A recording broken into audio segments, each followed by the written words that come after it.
and welcome to Creating an Opportunity in Command Explained.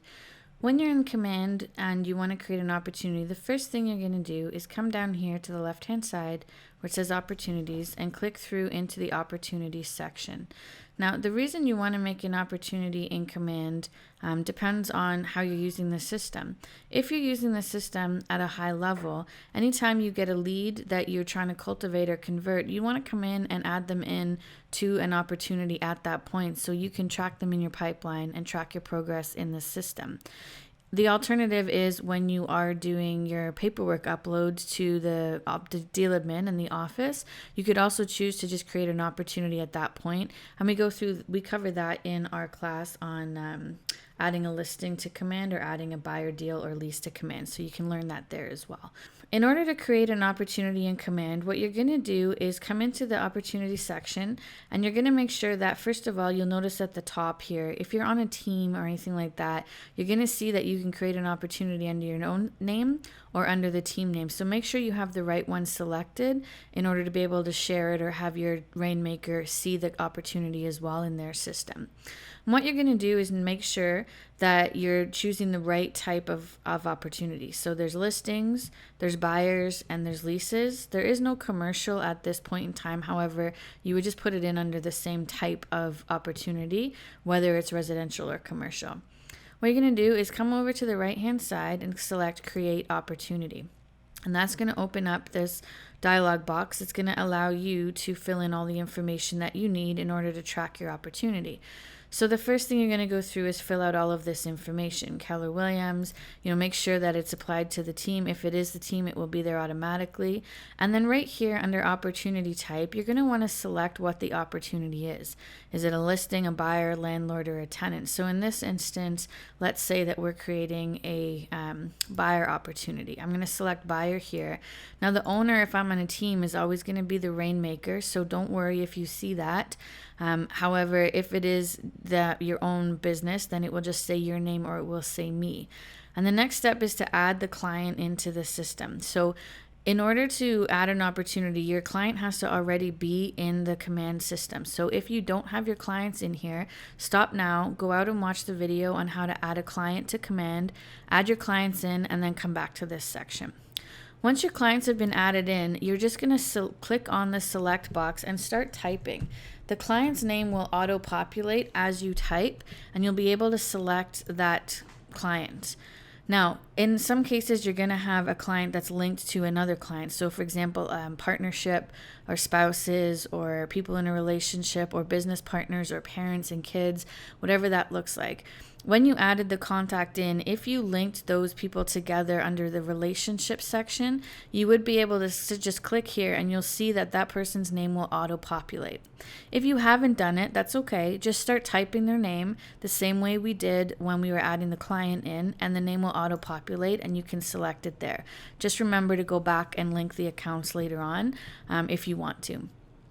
Under opportunity name, this is extremely important. So in this instance, because we're starting at the very beginning and we're treating this as if we're adding in a lead into our system, we're not necessarily going to have a particular property address yet for this client. So in that case, we can call the opportunity name anything that makes sense to us. So we could say Dylan and Jen Silbernagel, buyers or sellers or tenants, or whatever way it's going to make sense to you. And then when you have a transaction completed and we get to that part, we can change the opportunity name down the road. So set that up in a way that you can track that opportunity, and when you look at it, you're going to know who it is and what it is. And then custom tags. Custom tags are extremely important in the Command system. They're not as important in the opportunity section as they are in the client section. However, you could put tags in here. You could do buyer, first time buyer, the location or the farm area that you either connected with them in or that they're going to be looking in, how you came across them as a lead, all that sort of stuff. You could implement that here, but like I said, not as necessary. Estimated close date, we may or may not know that at this point. They might have a preferred close date, so let's say they really want to be in their new home by, August 1st. We could plug that in for now just to track that trajectory. You might not have this information yet if you're still just cultivating the lead. So if you don't know, that's fine. And then their time frame, you can also track where they are in the process. I'm going to say they're 6 months out at this point. Their budget, again, I may know, I may not know. If I have it, I can input it. If I don't, that's okay. It's not required at this point. The commission amount is, obviously on the buy side, we're probably going to be getting the 2.5%. And please note that this commission amount is based on the amount that you're making, not the total commission of the transaction. And then down here at the bottom, we're going to have opportunity phase, which is where they are in the process. So if it's a lead that you have just picked up, whether it's through your online ads or through your bold calls or your database care calls or whatever that looks like, you can add them into the section that makes the most sense. If you're still cultivating them and trying to convert them to an appointment, so they're at the very early stage, you would select cultivate.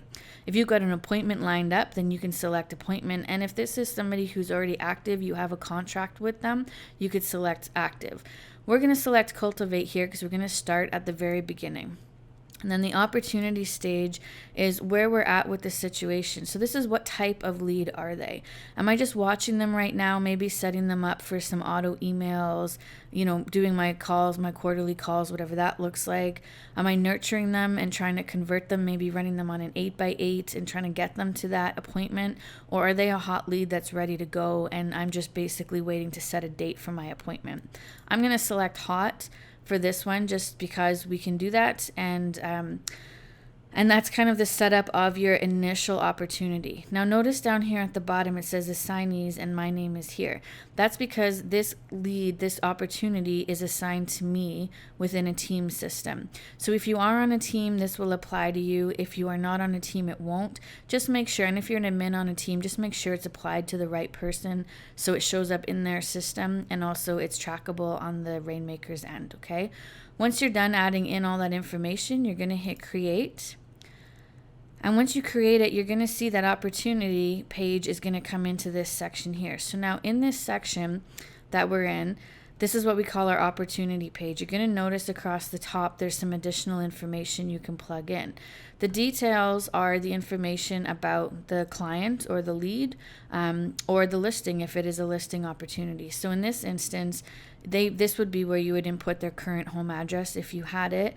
You might want to input their description, who they are, how you met them, what you're looking for, and you could update all of this information as you go along. When did they have their appointment? When did they have their offer? When did they write their contract? And so on and so forth, in order to track your business and your pipeline as well as your conversion rates, because the system will do that for you if you put these details in, okay? In order to edit any of this, you're just going to click here on the little pencil and it will give you the opportunity then to click to edit any of the files. This is also the section where later on down the road, when we have a property that they buy, we're going to change the opportunity name at that point to the address before we submit any documents to the brokerage through Command. But that gets covered in the submitting your buyer and lease paperwork to Command class. So you can learn about that there. The other thing you can do is make some notes. You can take a look at their timeline, or in some situations when the opportunity doesn't go anywhere and they decide they're not doing anything and you want to take them out of your active pipeline for now, you could just come over here and select lost opportunity and it will remove them from your pipeline. This other thing you can do up here on the top is your checklist. So if there are certain tasks you want to complete for this stage of the process, reminders you want to set yourself, things that you need to send them, maybe an email, maybe a follow-up call, you can come here and add an item to a checklist and it will show up in the task section of your Command system. So you would simply click on add item. You would put in the name. So maybe I want to follow up with them on Monday. Follow-up call 1 week, perhaps. I can assign that to anybody on my team. I'm going to assign that to myself and I can set a due date for it. So I want to call them back on Monday and make sure that I'm touching base with them. I'm not going to call them at 7:20 in the morning, but let's say I'm going to call them around 9:20. And I'm going to hit OK. Once you've set in a date and a time for that call, it will automatically display it in your task list on the front page of your command. So when you log in on May 11th, that task will be listed there for you to complete. Now for administrators, things like that, they might have items in here such as sending out a follow-up email, adding them to a drip campaign, whatever that may look like. So you can really utilize this checklist at a high level and keep yourself on track for all of your follow-up systems as well. I'm just going to hit save really quick, and now it's going to show that I have this action here. And once I'm done this action, I can just mark it as complete. And then I can either choose to hide completed items, I can move it to the bottom of the list, or I can just leave it where it is. And then I'm going to hit close. Okay. And once you're done filling all of this information out and you've selected all of your tasks that you need to get done, that's really it in regard to the setup of creating your opportunities. So what you're going to notice now is under the buyer section, I have the number 1 here as under cultivate, because I now have one opportunity. So if I want to move this person along my pipeline, so let's say that I have them in my system, I've been trying to cultivate them, I want to move them to the appointment phase, and the next step is that I get them on the phone on that Monday and I call them and they agree to meet with me. All I'm going to do is simply come to this opportunity, click on it and hold it, and I'm going to move it and drag it into the appointment section. So see how the box has the blue lines around it and it's kind of green in the background? That means I'm hovering over that. Now if I let go of this, it's going to go into that section. You're going to notice it's now gone from here. It doesn't mean it's not in the system. It just means I've moved it along my pipeline. So now I'm going to go to appointment and it's going to show up under scheduling. Okay. That's because I'm still trying to lock in a date and time to meet with that person. So let's say that I know I'm meeting with them on Wednesday. I can move it over here to scheduled.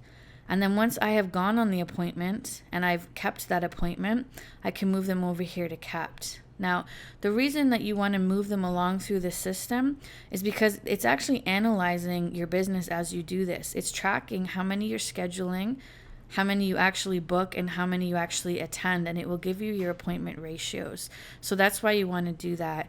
And then of course, once you get to the point where you sign them as a client and you have an offer on the go, you can pick them up and simply move them into active and put them into that section. So if it doesn't work, it'll just do exactly what just happened, just drop it back in.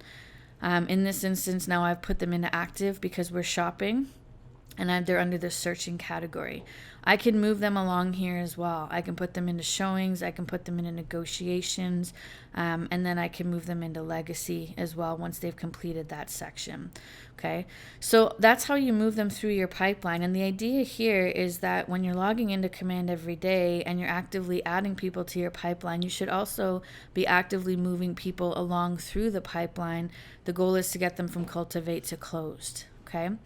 And then the other thing you can do, if you're in one of the sections, for example, under contract, there's some stuff in here that in Canada we don't really do. We don't have escrow, for example, and you might not want an appraisal category.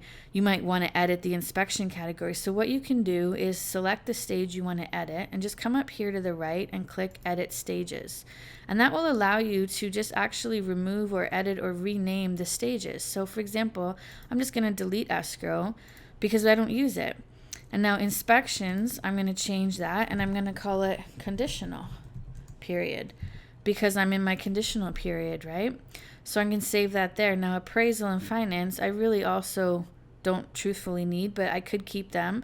If you wanted to, you could also put home inspection, appraisal, finance, and maybe like septic, and that's so that you could list them under what conditions they're working on, if that was something that you wanted to do or made sense to you. And once you're done, you can just hit right back here, back to buyers, and it'll take you right back to that page.